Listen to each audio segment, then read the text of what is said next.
Makanya di antara syarat seorang jadi nabi itu harus fatonah, punya kemampuan argumentatif. Nah ini yang saya ngaji di mana-mana bilang, biasanya problemnya orang soleh itu kan nggak cerdas.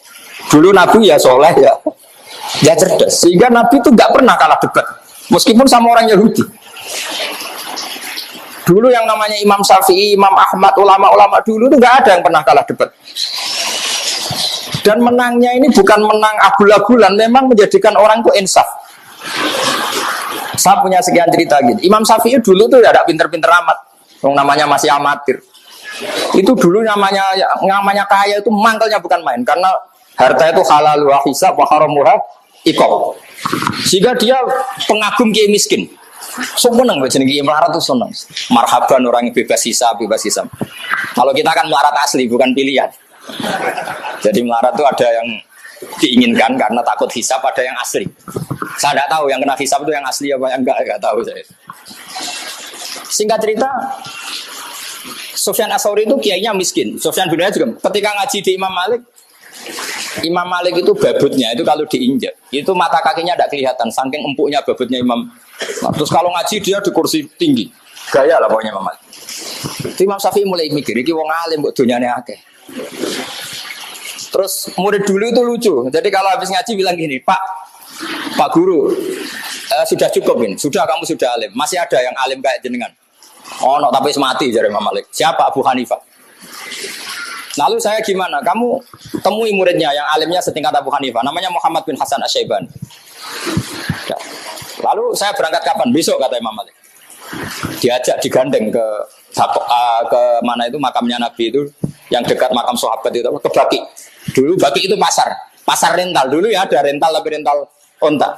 Imam Malik umumkan, mana kafilah yang mau ke Irak? Mau saya sewa?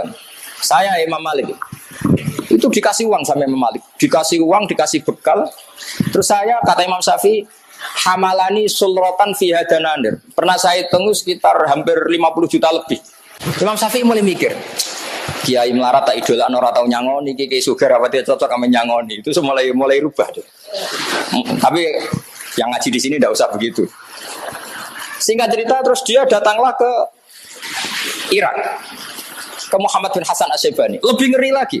Di ruang tamunya Muhammad bin Hasan Asy-Syaibani itu ada mas lantaan. Jadi kalau ngitung uang itu di ruang tamu Muhammad bin Hasan Asy-Syaibani. Itu bisa dipraktekkan kiai sekarang. Kalau ngitung uang itu kesunatannya memang di ruang tamu. Supaya santri gak kepikiran nyalami tembel karena kiainya uangnya sudah banyak. Itu dari mas lantaan terus ditutupi dipindah ke sunduk ke satu peti yang lain gitu. Imam Syafi'i mulai ngeper, waduh. Saya melihat kayaknya Imam Malik sudah aneh, ini lebih aneh lagi ya. Terus kata Muhammad bin Hasan Asy-Syaibani karena dia ahli usul fikih, pakar usul fikih. Dan nanti ini menjadi awal cerita kenapa Imam Syafi'i jadi ahli apa? Usul fikih. Makanya beliau menanti ngendikan annasu fil fiqhi ya'lun ala Abi Hanifah. Semua orang yang ngaji kitab saya berarti utang jasa sama Abu Hanifah karena dia pertama ngaji usul fikih itu gara-gara madzhabnya Muhammad bin Hasan apa? Asy-Syaibani sahibu Abi Hanifah. Imam Malik itu anti usul fikih karena dia ahli hadis. Setelah Imam Syafi'i takjub kata Muhammad bin Hasan Asy-Syaibani karena beliau senior ya tenang. Kenapa ya Fata? Manggilnya masih kenapa ya Fata? Ya heran saja kiai kok kaya. Orang alim kok kaya. Kamu heran? Iya. Ya sudah tak kasihkan orang fasik. Ganti go demenan go tombok. Ampun nak digo fasik digo zina digo tombok. Ya ana tak kena wong sing ra jelas-jelas digo alat ra jelas. Ampun, kiai mawon sing gadah. Terus mulai mikir, iya ya nak donya dikuasai wong fasik ku ya repot. Mun wong alim sugih mboten napa-napa pun mboten. Itu mulai itu rubah. Terus setelah dia rubah, digojok sama Muhammad bin Hasan Asy-Syaibani. Khairul mali ma yusarru bi siddiq wa yukmadu bil adu. Api-api donya iku kanca seneng mergo iso nyangoni, musuh ra seneng. Imam Syafi'i mulai mikir, iya. Di antara alamate wong bener walau karihal kafirun walau karihal musyrikun. Kira-kira wong kafir itu seneng kiai sugih apa kiai melarat? Enggak kira-kira. Kira-kira wong kafir seneng kiai jabat apa sing ora jabat? Iki Mas Adi. Kira-kira wong kafir seneng kiai sing dipengaruh apa sing ora dipengaruh? Semenjak itu Imam Syafi'i mikir iya.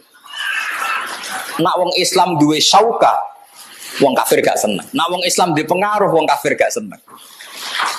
Kulo niku asline ra seneng terkenal, mboten seneng blas. Tapi kalau kadang-kadang yo mikir, misalnya kiai alim gak duwe fan, gak duwe muhibin, sing di muhibin mau penyanyi dangdut, terus piye nek tuh jago. Jadi akhirnya Imam Syafi'i mulai keterusan.